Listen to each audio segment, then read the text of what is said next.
Ciao e bentornati nella nostra stanza degli orologi per una nuovissima puntata di Un orologio, una storia.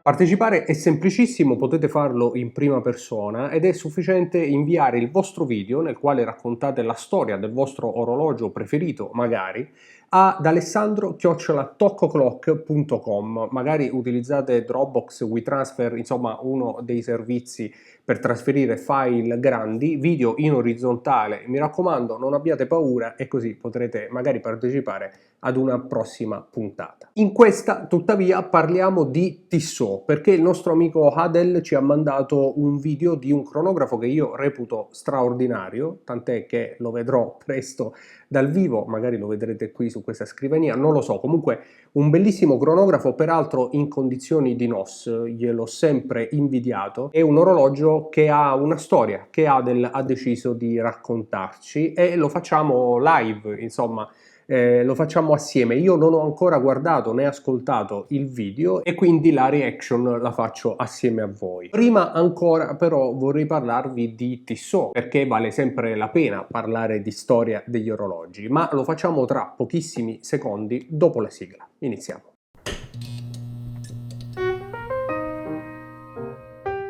Tutti conoscono Tissot, una maison storica dell'orologeria svizzera, ha gettato le basi per quella che è sempre stata un'orologeria moderna ma di lusso a un prezzo accessibile e oggi naturalmente non è da meno, anzi con le ultime uscite come per esempio il PRX al quarzo e poi anche cronografi meccanici e automatici ha un po' rilanciato la propria immagine e devo dire che ne aveva davvero bisogno, perché Tissot ha sempre fatto bene nell'orologeria ed era onestamente un peccato perdersela in corso d'opera. Anche perché la storia di Tissot è una storia molto importante, nasce come maison svizzera per la distribuzione di orologi a marchio Tissot ma ad opera di maestri orologiai e stiamo parlando di tantissimi anni fa perché Tissot nasce nel 1853, forse ve la ricorderete la data, sotto il logo Tissot molto spesso si legge 1853, quello è proprio l'anno di fondazione, circa 50 anni prima di Rolex. Insomma, distribuivano orologi, ricambi, si occupavano di riparare orologi ma poi decisero di iniziare a fare da soli e così negli anni 30 circa del Novecento Tissot iniziò a produrre e ad esportare orologi negli Stati Uniti e soprattutto in Russia, dove la maestria della maison si fece notare addirittura dallo zar Nicola II, che chiese a Tissot di realizzargli appositamente un orologio da tasca. E poi nel corso del tempo Tissot ha sempre fatto dell'ottima orologeria, fino ad oggi possiamo dire, dell'ottima orologeria come adesso vedremo nel video di Adel con questo magnifico cronografo, ma anche per esempio con un orologio integrato che è l'antenato del PRX, ovvero il Seastar di Tissot, un orologio al quarzo che in pratica faceva il verso all'Oyster Quartz di Rolex proprio negli anni 70. Ma è arrivato finalmente il momento di guardarci il video di Adel. Spero che sia una bella storia perché la dovrò commentare e facendo tutto dal vivo potrei trovare delle sorprese, vediamo. Ciao Ale, Ciao oggi Adel. ti porto un orologio diciamo diverso da quelli che compaiono sul tuo canale, dei vari brand blasonati come Rolex, non Tudor, parlo Omega, solo di Rolex. Breitling eccetera. Un po' c'ha Ti ragione, porto un un po' c'ha Tissot. ragione. Tissot. Non è un Tissot dei giorni d'oggi, diciamo che è un po' una Tissot ridimensionata a quella che è la fascia economica, ma un Tissot di altri tempi che Vero. potrebbe ancora dare grandi gioie collezionistiche a noi Assolutamente appassionati. sì, assolutamente. Questo non è il suo corredo originale. Poi parlando è un di corredo vintage, il sottotitolato vintage ha orologio, sempre come una tu ben marcia in più, sai. insomma, lo dobbiamo dire. Una volta si badava meno a tutto quello che era il discorso scatola e libricini, adesso passiamo all'orologio. Non è orologio da cassetta sicuramente, però come diceva bene Adel, eccolo Che qua, bello, questo, bellissimo. Questo è un Tissot PR 516 dei primi anni 70. Praticamente in condizioni di NOS, bellissimo. Come potrai ben vedere le condizioni sono eccellenti. Il bracciale assomiglia peraltro all'Omega Speedmaster, non so se l'orologio è ve ne siete praticamente accorti. un fondo di magazzino, ma per non dire fondo di magazzino direi condizioni 9 su 10. Anche di più. Secondo me non è neanche mai stato La lunetta lucidato in questo. bachelite Lunetta in è bachelite, tra l'altro, perfettamente perfetta. intatta, così come il suo vetro plexi. Beh, è o non è magnifico questo orologio? La cassa non ha segni, è completamente lucida.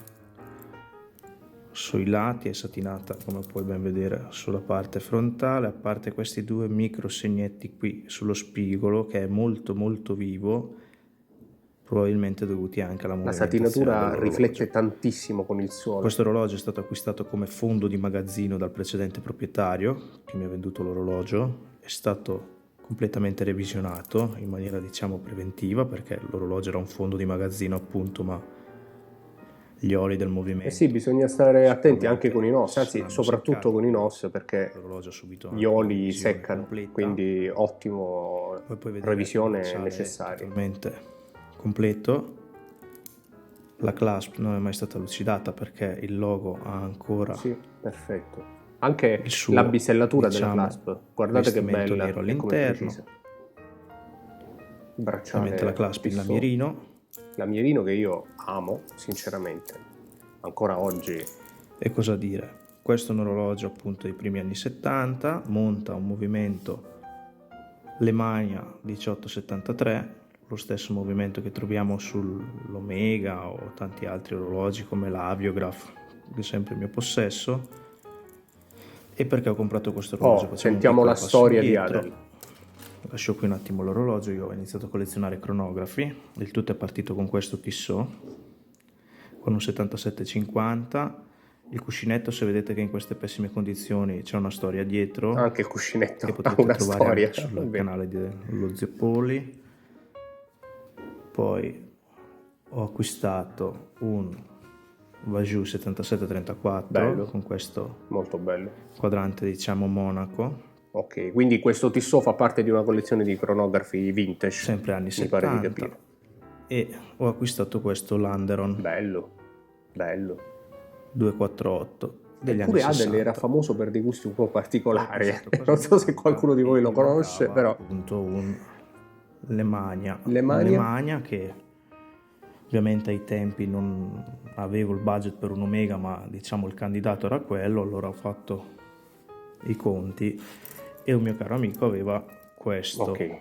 In queste condizioni, e quando si trova un orologio in queste condizioni Va preso. probabilmente è più unico che raro, visto che già trovarlo col suo bracciale in queste condizioni è difficile, trovarlo praticamente NOS forse è impossibile. Credo più impossibile che altro. Se fosse un altro orologio sarebbe un orologio da asta. Bello, magnifico. Nel frattempo Adel ci fa vedere questo bellissimo orologio. Probabilmente vi farò vedere qualcosa in particolare su Instagram, seguiteci anche là, tok.o'clock, L'orologio è un 37 mm perché ci incontreremo tra non molto e quindi magari diciamo un po' spesso, facciamo un approfondimento. molto bene dal fondello. Sì, purtroppo che a vite, come potete lo vedere, spessore- è totalmente Lo spessore non neutro, non è, presenta alcuna scritta. non è il La punto di corona è forza di logata questo Tissot. orologio, però c'è anche da dire che è un cronografo vintage che nasce così. E che altro dire? Mi sento di dare anche un consiglio agli utenti del canale che magari stanno cercando un cronografo dalle misure contenute, che stanno tornando molto in voga adesso e si vogliono magari orientare verso il vintage, e non vogliono magari comprare il solido Reduce di Omega. Già, giusto, vero, il calibro perché alla fine poi si vuole spendere modulare, poco e si arriva allora sempre io là. consiglio vivamente un cronografo di casa Tissot come questo, che ha lo stesso calibro del Moonwatch, però in dimensioni contenute. Se poi preso in queste condizioni eccellenti è veramente un best buy. Confermo. Facciamo partire il cronografo. Bello, bello, veramente bello. A me piace tanto. Veramente bello. E poi mi piace tantissimo perché un orologio di questo tipo è una macchina del tempo, come spesso diciamo. È un orologio che ha davvero vissuto una vita e poterlo ammirare nelle condizioni in cui è nato negli anni 70 credo che sia davvero una cosa unica, una cosa rarissima. Tant'è che sono cronografi, in particolare questo di Tissot, che ho sempre seguito da amante anche del vintage, e un orologio così bello in queste condizioni, con una lunetta bachelite anche nuova, cosa praticamente impossibile da trovare, l'ho visto soltanto tra le mani di Adel, e dato che avrò modo di vederlo, ripeto, faremo sicuramente degli approfondimenti. Insomma, un orologio che secondo me è un'ottima alternativa a qualsiasi tipo di altro cronografo vintage, anche considerando il prezzo, perché un orologio in queste condizioni di sicuro viaggia a cifre abbastanza alte, ma soprattutto la cifra la fa il venditore e la fa l'incontro tra venditore e acquirente.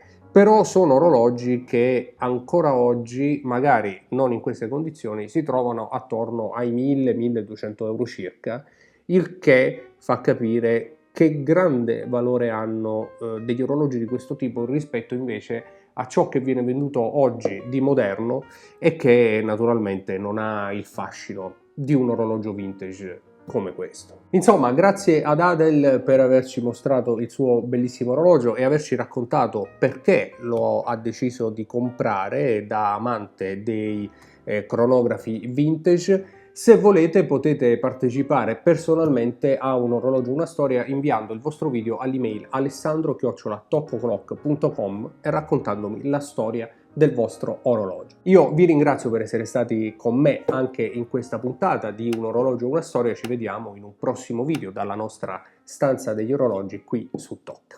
Ciao!